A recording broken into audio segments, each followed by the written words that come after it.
ಏನ್ರಪ್ಪ ಎಲ್ಲ ಚೆನ್ನಾಗಿದ್ದೀರಾ? ಜಾಲಿ ಜಾಲಿ ಎಲ್ಲ ಜಾಲಿ, ನಾವು ಜಾಲಿ, ನೀವು ಜಾಲಿ, ವಿಜಯ್ ಸಾರೋ ಜಾಲಿ, ಎಲ್ಲರೂ ಜಾಲಿ.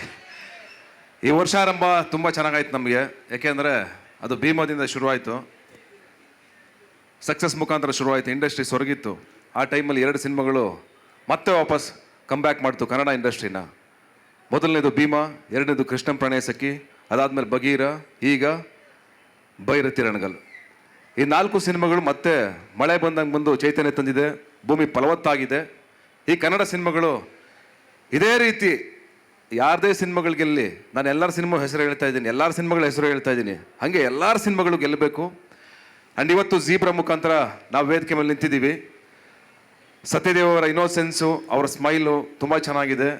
ಆ್ಯಂಡ್ ಅವ್ರ ಆ್ಯಕ್ಟಿಂಗ್ ಬಹುಶಃ ಕನ್ನಡದಲ್ಲಿ ಮನೆ ಮಾತಾಗಲಿ ಅಂತ ಹಾರೈಸ್ತೀನಿ. ಒಳ್ಳೇದಾಗಲಿ ಸರ್. ಆ್ಯಂಡ್ ಪ್ರೊಡ್ಯೂಸರ್ಗೂ ಒಳ್ಳೇದಾಗಲಿ. ಬಿಕಾಸ್ ನಾವೆಲ್ಲರೂ ಆ ಥರ ಕನಸು ಕಾಣ್ತಾ ಇರೋರೆ. ಯಾಕೆಂದರೆ ನಮ್ಮ ಸಿನಿಮಾನು ಬೇರೆ ಭಾಷೆನಲ್ಲಿ ಬಿಡುಗಡೆ ಆಗಲಿ, ನಮ್ಮ ಸಿನಿಮಾನು ಎಲ್ಲ ಆಂಧ್ರದಲ್ಲಿ, ನಮ್ಮ ಸಿನಿಮಾನು ಎಲ್ಲ ತಮಿಳ್ನಾಡಲ್ಲಿ, ನಮ್ಮ ಸಿನಿಮಾನು ಎಲ್ಲ ಬಾಂಬೆನಲ್ಲಿ ಗೆಲ್ಲಿ ಅಂತ ಕನಸು ಕಾಣ್ತಾ ಇರೋರೆ. ಎಲ್ಲ ಆ್ಯಕ್ಟರ್ಗಳಿಗೂ ಆ ಕನಸು ಇದ್ದೇ ಇರುತ್ತೆ, ನಮ್ಮ ಸಿನಿಮಾನು ಎಲ್ಲ ಕಡೆ ಬಿಡುಗಡೆ ಆಗಬೇಕು ಅಂತ. ಹಾಗೆ ಧನು ಜರ್ನಿ ಇದೆಯಲ್ಲ, ಫೆಂಟಾಸ್ಟಿಕ್ ಜರ್ನಿ ಅವನ ಜರ್ನಿ. ನಾನು ಒಂದನ್ನು ಕಾನ್ಸಂಟ್ರೇಟ್ ಮಾಡ್ತೀನಿ, ಒಂದು ಸಿನಿಮಾ ಕಾನ್ಸಂಟ್ರೇಟ್ ಮಾಡಬೇಕಾದ್ರೆ ಇನ್ನೊಂದನ್ನು ಕಾನ್ಸಂಟ್ರೇಟ್ ಮಾಡಲ್ಲ. ಬಟ್ ಧನು ಹಂಗಲ್ಲ, ಅವನು ಒಂದು ಸಿನಿಮಾ ಮಾಡ್ತಾರೆ 16 ಕಡೆ ಕೈ ಹಾಕಿರ್ತಾನೆ. ಎಲ್ಲೋ ತೆಲುಗುನಲ್ಲಿ ಮಾಡ್ತಾ ಇರ್ತಾನೆ, ತಮಿಳಲ್ಲಿ ಮಾಡ್ತಾ ಇರ್ತಾನೆ, ಇನ್ನೊಂದು ಕಡೆ ಮಾಡ್ತಾ ಇರ್ತಾನೆ. ಅಂದರೆ ಅಷ್ಟು ಎನರ್ಜಿ ಇದೆ ಅವನಿಗೆ. ನನ್ನ ಕಂಪ್ಯಾರಿಸನ್ ಯಾವಾಗಲೂ ಹೆಂಗೆ ಅನಿಸ್ತದೆ ಅಂದರೆ, ಅವ್ನು ನೋಡಿದ ಅವ್ನ ಸ್ಪೀಡು, ಅವ್ನ ಸ್ಟೈಲು, ಅವ್ನು ಹೋಗೋ ವೇಗ ನೋಡಿದ್ರೆ ಆ್ಯಕ್ಚುಲಿ ಯಾವಾಗಲೂ ಅನಿಸ್ತದೆ ಅಂದರೆ ಶಂಕರ್ನಾಗ್ ಅವ್ರು ನೋಡಿದಂಗೆ ಅನಿಸ್ತಾ ಇರುತ್ತೆ ನನಗೆ. ಇಲ್ಲ, ಖಂಡಿತವಾಗ್ಲೂ. ಯಾಕೆ ಒಬ್ಬ ಮನುಷ್ಯ ಎಲ್ಲವನ್ನು ಹ್ಯಾಂಡಲ್ ಮಾಡೋದು ತುಂಬ ಕಷ್ಟ, ಎಲ್ಲ ಕಡೆ ಕಾಲಿಡೋದು ತುಂಬ ಕಷ್ಟ. ಹಾಗೆ ಅವ್ನ ಸ್ಪೀಡಲ್ಲಿದ್ದಾನೆ, ಅವ್ನ ಸ್ಪೀಡು ಅದೇ ರೀತಿ ಎತ್ತರಕ್ಕೆ ಹೋಗಲಿ, ಅವ್ನ ಸಿನಿಮಾನು ಜೀಬ್ರಾ ಅದೇ ಲೆವೆಲ್ಗೆ ಬೆಳೀಲಿ ಅಂತ ನಾನು ಹಾರೈಸ್ತೀನಿ. ಆ್ಯಂಡ್ ಧನು, ನೀನು ಒಳ್ಳೆ ಗೆಳೆಯ ಅಷ್ಟೇ ಅಲ್ಲ, ನನಗೆ ಮಾತ್ರ ಅಲ್ಲ, ನೀನು ಎಲ್ಲ ಕಡೆ ಎಲ್ರಿಗೂ ಒಳ್ಳೆ ಗೆಳೆಯನೇ. ನಿನಗೆ ಒಳ್ಳೇದಾಗುತ್ತೆ, ಈಗ ಒಳ್ಳೇದಾಗಿದೆ. ನಾನು ಹಾರೈಸ್ತೀನಿ ಸದಾಕಾಲ. ನೀನು ನನ್ನ ಒಳ್ಳೆ ಫ್ರೆಂಡ್ ಅಂತ ಹೇಳ್ಕೊಳ್ಳೋಕ್ಕೆ ನನಗೆ ಹೆಮ್ಮೆ ಆಗುತ್ತೆ ಆಲ್ವೇಸ್, ಯಾವಾಗಲೂ. Thank you. And of course Amrutha, ನಮ್ಮಂಗೆ ಬಡ ಕುಟುಂಬದಿಂದ, ಮಿಡ್ಲ್ ಕ್ಲಾಸ್ ಫ್ಯಾಮಿಲಿಯಿಂದ ಬಂದು ಸಣ್ಣ ಸಣ್ಣ ಕನಸುಗಳನ್ನ ಕಟ್ಕೊಂಡು ನಾನು ದೊಡ್ಡ ಹೀರೋಯಿನ್ ಆಗಿ ಬೆಳಿಬೇಕು ಅಂತ ಆಸೆ ಪಟ್ಕೊಂಡಿರೋ ಹುಡುಗಿ ನೀವು. ನಿಮಗೂ ಒಳ್ಳೇದಾಗಬೇಕು, ನಿಮಗೂ ಹಾರೈಸ್ತೀನಿ.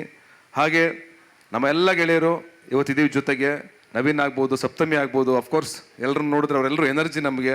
ನಮ್ಮ ನಾಗು, ಪೂರ್ಣ, ಶಶಾಂಕ್, ಎಲ್ಲರೂ ಒಂಥರ ನಮ್ಮ ಇಡೀ ಜೀವನಕ್ಕೆ ಒಂಥರ ಎನರ್ಜಿ ಕೊಡುವಂಥ ಸ್ನೇಹಿತರು, ಸದಾಕಾಲ ಜೊತೆಗಿದ್ದಾರೆ. ಅವರೆಲ್ಲರಿಗೂ ಥ್ಯಾಂಕ್ಸ್ ಹೇಳಬೇಕು. ಅಫ್ಕೋರ್ಸ್ ವಿಜಯ್ ಸರ್ ನಮ್ಗೆ ಯಾವಾಗಲೂ ಇನ್ಸ್ಪಿರೇಷನ್ನೇ. ಯಾಕಂದರೆ ಒಂದೇ ಒಂದು ಶಾರ್ಟ್ ನನಗೆ ಇನ್ನೂ ನೆನಪಿದೆ. ನಾನು ಅವ್ರಿಗೆ ಒಂದಿಷ್ಟುದ್ದ ಲೆಟ್ರ್ ಬರೆದಿದ್ದೆ. ಅವಾಗ ನಾನು ಇನ್ನೂ ಸಿನಿಮಾದಲ್ಲಿ ಬಹುಶಃ ಮಾಡ್ತಾಯಿದ್ದೆ, ಸಣ್ಣ ಪುಟ್ಟ ಪಾತ್ರ ಮಾಡ್ತಿದ್ದೆ ಅಂತ ಅನಿಸುತ್ತೆ. ನಾನು ವಿನಾಯಕ ಥಿಯೇಟ್ರು ಶಿವಾಜಿನಗರದಲ್ಲಿ ವಿಜಯ್ ಸರ್ದು ದುನಿಯಾ ಸಿನಿಮಾ ನೋಡಿದ್ದು ನಾನು. ಯಾರೋ ಕಪ್ಪಿರೋ ಮನುಷ್ಯನೂ ಹೀರೋ ಆಗ್ಬೋದು, ಯಾರೋ ಸಾಧಾರಣವಾದ ಒಬ್ಬ ಮನುಷ್ಯನೂ ಹೀರೋ ಆಗ್ಬೋದು. ನಾವೆಲ್ಲ ಬರ್ಬೋದು ಕಣ್ರಿ, ನಾವೆಲ್ಲ ಹೀರೋ ಆಗಬೇಕು ಅಂತ ಕನಸು ತೋರಿಸಿದ್ದೆ, ದಾರಿ ತೋರಿಸಿದ್ದೆ ನೀವು. ಆ ಹಾದಿನ ಯಾವತ್ತೂ ಮರೆಯೋಕ್ಕಾಗಲ್ಲ. ಅಲ್ಲೊಂದು ಶಾರ್ಟ್ ಇದೆ, ನನಗಿನ್ನ ಚೆನ್ನಾಗಿ ನೆನಪಿದೆ, ಕಣ್ಣು ಕಟ್ತಂಗಿದೆ. ಎಷ್ಟು ಧೈರ್ಯ, ಎಷ್ಟು ಗುಂಡಿಗೆ ಇದ್ದರೆ ಒಬ್ಬ ಮನುಷ್ಯ ಆ ಶಾರ್ಟಲ್ಲಿ ಆ್ಯಕ್ಟ್ ಮಾಡೋಕ್ಕೆ ಸಾಧ್ಯ ಆಗುತ್ತೆ ಅಂತಂದರೆ ಅದು ನಿಮ್ಮ ಡಬ್ಬಲ್ ಗುಂಡು ಯಾವಾಗಲೂ ಇದೆ. ಅದು ನಾವು ನೋಡಿದ್ದೀವಿ ಕಣ್ಣಾರೆ. ಒಂದು ಶಾರ್ಟ್ ಇದೆ, ಬಂಡೆ ಸಿಡಿಯುತ್ತೆ ಹಿಂದ್ಗಡೆ, ಇವ್ರು ಬ್ಯಾಗ್ ಹಾಕೊಂಡು ಬರ್ತಾ ಇರ್ತಾರೆ, ಮುಂದ್ಗಡೆ ಹಿಂಗೆ ಬ್ಯಾಗಲ್ಲ ಸಾರಿ ನಡ್ಕೊಂಡು ಬರ್ತಾ ಇರ್ತಾರೆ ಹಿಂಗೆ. ಆ ಬಂಡೆ ಸೆಡ್ದಿರೋದು ರಿಯಲ್ CG ಅಲ್ಲ ಅವತ್ತಿಗೆ. ಇವತ್ತಿಗೆ CG ಮಾಡ್ಕೊಂಡ್ಬಿಡ್ತೀವಿ ಎಲ್ಲ ಶಾರ್ಟ್ನು.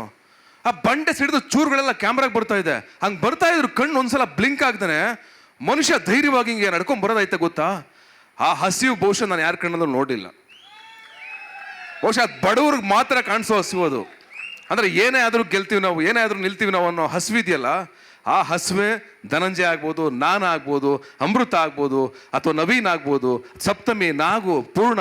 ಈ ಹಸುವೆ ನಾವೆಲ್ಲರೂ ಅದರ ಚೂರುಗಳು. ಕೆಂಪು ಸೂರ್ಯನ ಕುಡಿಗಳು ನಾವು, ಕೆಂಪು ಸೂರ್ಯನ ಕಿಡಿಗಳು ನಾವು. ನಾವು ನಿಂತರೆ ಸಿಡಿತೀವಿ, ನಾವು ಯಾವತ್ತೂ ಮಲಗಲ್ಲ. 100% ಇದೊಂದು ಒಳ್ಳೆ ವೇದಿಕೆ. ಸತ್ಯದೇವ ಆಗ್ಬೋದು, ನಮ್ಮೆಲ್ರಿಗೂ ಇವತ್ತು ಸೇರ್ಕೊಳ್ಳೋದಕ್ಕೆ ಒಂದು ಒಳ್ಳೆ ವೇದಿಕೆ. ಜೀಬ್ರಾ ಮುಖಾಂತರ ಜೀಬ್ರಾ ಗೆಲ್ಲಿ 100 ಕೋಟಿ ಮಾಡಲಿ, ಪ್ಯಾನ್ ಇಂಡಿಯಾ ಆಗಲಿ. ಅವತ್ತು 40 ಲಕ್ಷದಲ್ಲಿ ಸಿನಿಮಾ ಮಾಡಿ ಹೈದರಾಬಾದ್, ಬೆಂಗಳೂರು, ಚೆನ್ನೈ, ಕೇರಳದ ಮೂಲೆ, ವಿಶ್ವದ ಮೂಲೆಗಳಲ್ಲಿ ಲೂಸಿಯಾ ರಿಲೀಸ್ ಮಾಡಿದ್ವಿ.